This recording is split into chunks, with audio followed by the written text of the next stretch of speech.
décidément, le Game Pass s'étoffe de semaine en semaine, de mois en mois. Franchement, j'y pensais plus. J'y pensais plus. Après Avowed, qui fut une catastrophe sans nom, pour moi en tout cas, et je l'ai acheté. J'ai acheté Avowed, je me suis fait pigeonner. J'ai passé un temps exécrable dessus. Ce fut une douleur. Et donc, après Avowed et après l'excellent Oblivion Remaster, qui a été, je trouve, une tuerie intergalactique, shadow droppé par Bethesda, directement prêt, chaud bouillant, directement dans nos consoles. Et pareil, je l'ai fait sur PS5 Pro. Je me le suis pas pris dans le Game Pass, j'ai voulu jouer le jeu. Et je me suis pris la version PS5 Pro pour voir ce qu'elle donnait. Et franchement, ça tournait bien. J'ai passé un excellent temps en Cyrodiil. Je suis revenu dessus, pas une centaine d'heures, mais environ 80 heures. Et ça a été juste une aventure exceptionnelle. Et franchement, ces derniers temps, on mange bien avec Microsoft. On mange bien, que ce soit pour nous, les joueurs pour les joueurs de chez Sony, comme chez les joueurs de Xbox directement. Hein, on a eu l'excellent Indiana Jones qui est ressorti donc sur PS5 et le Forza Horizon 5 aussi. Forza Horizon 5 est arrivé sur PS5. Mais Xbox, en fait, a complètement changé de stratégie, est maintenant devenu un éditeur principal, un éditeur majeur pour PlayStation. C'est franchement excellent, je trouve, cette direction.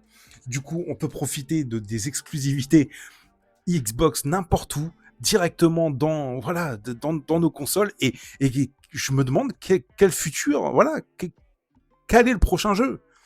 Halo, puisque Gear of War arrive. Halo, bah moi franchement j'imagine bien Halo arriver.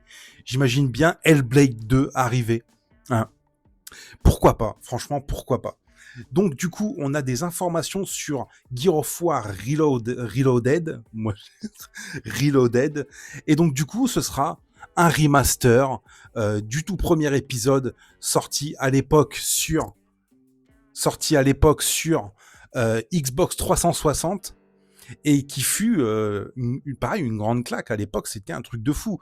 Gear of War, c'était le feu, c'était le blockbuster à tous les niveaux. C'était l'explosion, c'était un jeu fantastique. Et donc du coup ça fait plaisir de retrouver ce jeu en grande forme. Et on n'a toujours pas de trailer, on espère bientôt avoir des nouvelles.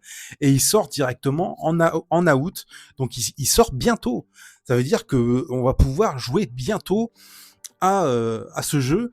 Et Microsoft rétrécit de plus en plus les dates de sortie, j'ai l'impression, j'ai bien l'impression, quand on voit ce qui s'est passé avec le Shadow Drop d'Oblivion, on se dit, c'est vraiment cool. Moi, j'espère ça de plus en plus dans le jeu vidéo. Au lieu d'attendre 100 ans un jeu, et ben pourquoi pas jouer ce jeu-là. Pourquoi pas faire en sorte que on n'ait pas à attendre 10 ans un jeu et qu'il soit directement annoncé et boum, il sort. Pour les grosses licences, en tout cas en premier lieu, ça peut être vraiment stylé parce que on peut se retrouver avec des jeux qui n'ont pas besoin de promotion, qui sont des licences tellement fortes qu'ils peuvent fonctionner à eux tout seuls en fait. Ils ont pas besoin de beaucoup de promos. Par exemple, dans le cas d'Oblivion, je veux dire, The Elder Scrolls, c'est légendaire. Skyrim, c'est légendaire. Morrowind l'était en son temps. C'est vraiment des jeux qui peuvent sortir comme ça, sans promo. Après, j'imagine difficilement des indés faire la même chose. Je pense que voilà, il faut vraiment travailler la promotion. Mais dans le cadre de certains jeux comme ça peut être vraiment une bonne chose pour nous. Et pourquoi pas, à l'avenir, le faire de plus en plus. Moi, j'ai été excité, franchement. J'ai été excité quand j'ai regardé le live de Bethesda et puis qu'on a vu la personne donc qui a présenté le jeu, etc., et qui disait ça arrive maintenant, genre maintenant, tout de suite, on peut directement l'acheter et on n'est même pas obligé de l'acheter parce qu'il tourne directement dans le Game Pass.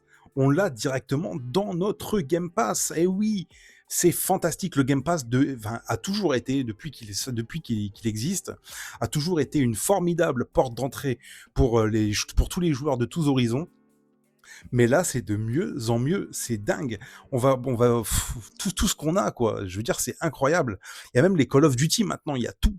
Il y a juste tout sur le Game Pass, c'est incroyable. Voilà. Voilà, je pense qu'on a fait le tour sur cette toute petite vidéo que je voulais faire, voilà. Cette petite vidéo news sur Gear of War et donc discuter un petit peu du Game Pass. N'hésitez pas à rejoindre la chaîne si elle vous plaît. N'hésitez pas à liker, à partager et à vous abonner. On se retrouve bientôt pour une prochaine vidéo. Salut.